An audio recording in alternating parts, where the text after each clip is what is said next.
পৌরসভার ৯ নম্বর ১০ নম্বর ওয়ার্ডের উদ্যোগে এই ২১শে জুলাইয়ের প্রস্তুতির আয়োজন।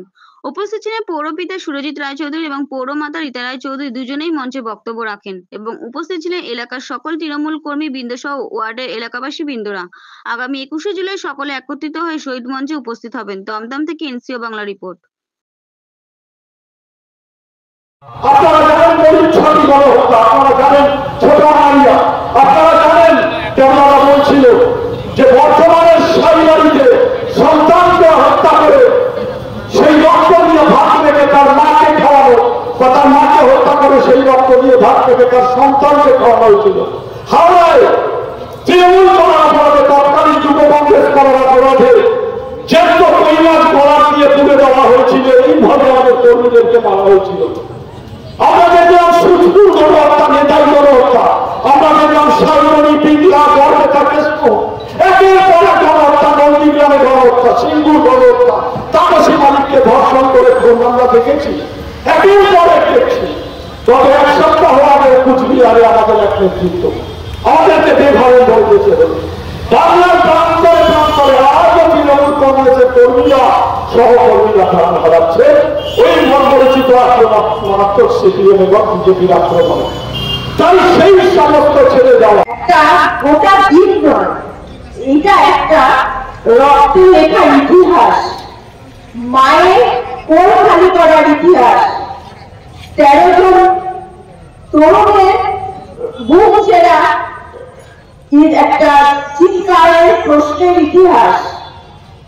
আমি বলবো এই ২১শে জুলাই আপনারা সবাই এখানে আসুন রক্তাক্ত প্রাঙ্গণে, সেখানে সকলের সাথে দেখা হবে। আর বলবো কালকে একটা মিছিল আছে, মহামিছিল। আমরা বাঙালি, আমরা বাংলা ভাষা আমাদের এখানে সব রাজ্যের মানুষ এখানে থাকে, আমাদের এখানে নানা ভাষা, নানা পথ, নানা পরিধান। আমরা কিন্তু বাঙালি, এটা আমাদের একটা গর্ব। সবাইকে বলবো এই মিছিলে আসতে, অবশ্যই আমরা জানিয়ে দেবো। কিন্তু এইটা আপনারা ভাববেন না যে আমরা কিন্তু চুপ করে আছি, আমরাও কিন্তু ডিজে বাজাতে পারি, তা বলে গেলাম। আর সবাই একদিন বলেছিল যে তৃণমূল নাকি বাকি হাতে লাইনে দাঁড়াবে। প্রস্তুতি দেখা যাচ্ছে প্রত্যেক জায়গায় হচ্ছে এবং এই দমদম থেকেও আপনারা আজ প্রস্তুতি নিলেন, কি বার্তা দিচ্ছেন? না, আমরা তো সব জায়গায় করছি, আমার ৯, ১০ দুটো ওয়ার্ডেই হচ্ছে জনসভা, পথসভা, প্রত্যেকটা ইয়েতে হচ্ছে।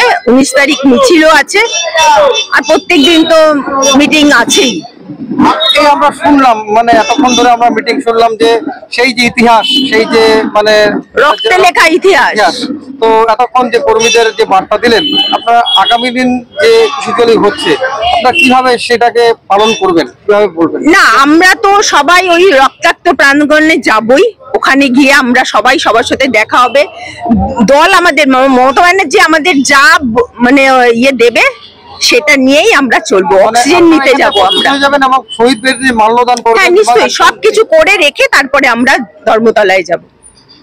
তাদের পরিবার কি বার্তা দেবেন যারা শহীদ হয়েছে? তাদের দেখুন, তাদের তো অনেক বছর, ৩২ বছর হয়ে গেল, তা কম বেশি তারা তো, আমি চাইবো যারা যেখানে আছে ভালো থাকুক, সুস্থ থাকুক, এবং আমরা তাদের পরিবারের প্রতি শ্রদ্ধা জানাই যে আজকে আমরা এই আই কার্ডটা নিয়ে, যে ভোটার কার্ডটা নিয়ে আমরা ঘুরে বেড়াচ্ছি, আজকে তাদের রক্তের বিনিময়ে আমরা এটা পেয়েছি।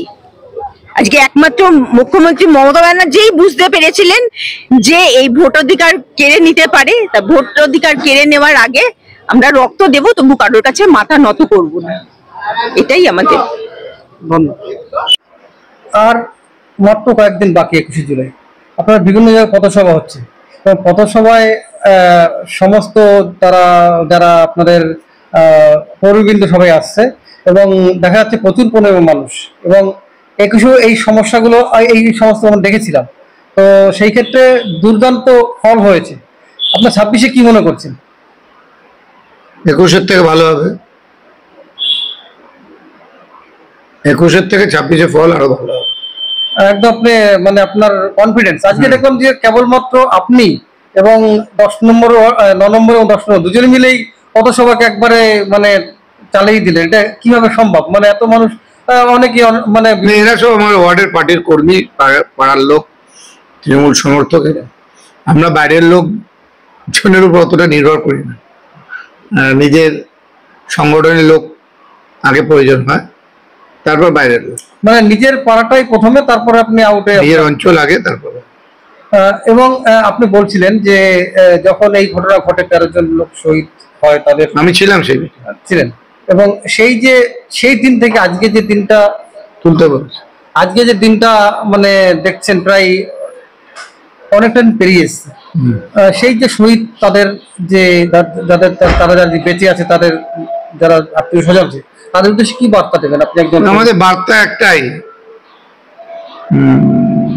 1993 সালে 21শে জুলাই যদি না হতো তাহলে 2009 হতো না, 2009 যদি না হতো 2011 হতো না, 2011 না হলে 2021 হতো না, আর 2021 যা ছাপিয়ে যাবে 2026।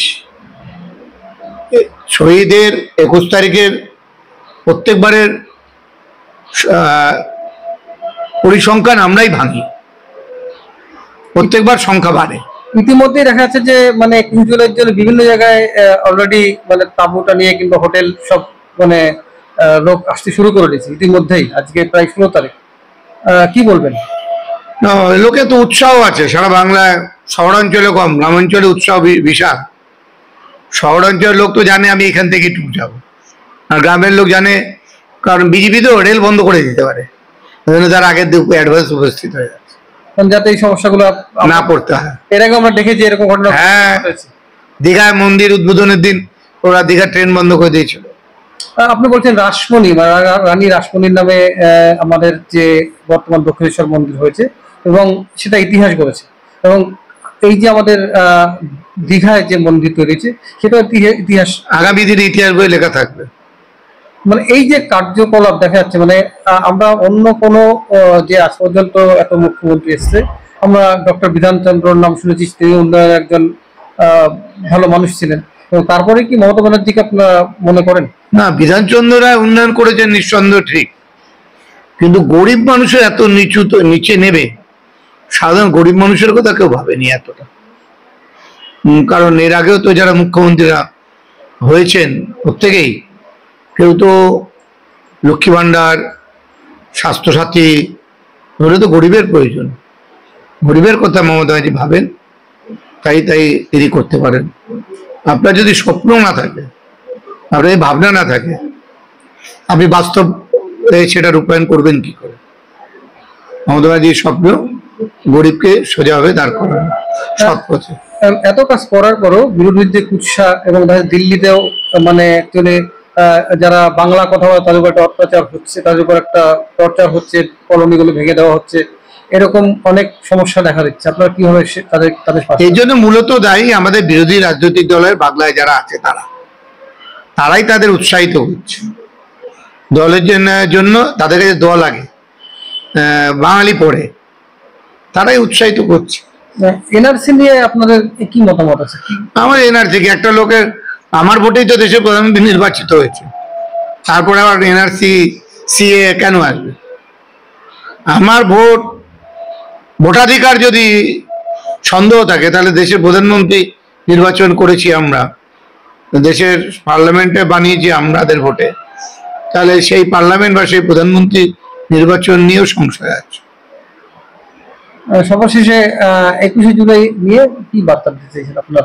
21শে জুলাই আমার এটাই বার্তা, যারা 21শে জুলাই, যাদের তখন রাজনৈতিক বয়স হয়নি, এখন অনেক নতুন ছেলে মেয়ে আমাদের দলে আসছে, বড় হচ্ছে, তারা 21শে জুলাইয়ের ইতিহাসটা ভালো করে সবাই জানুক, কারণ যত বেশি মানুষ জানবে, মানুষ তত রাজনৈতিক সচেতন।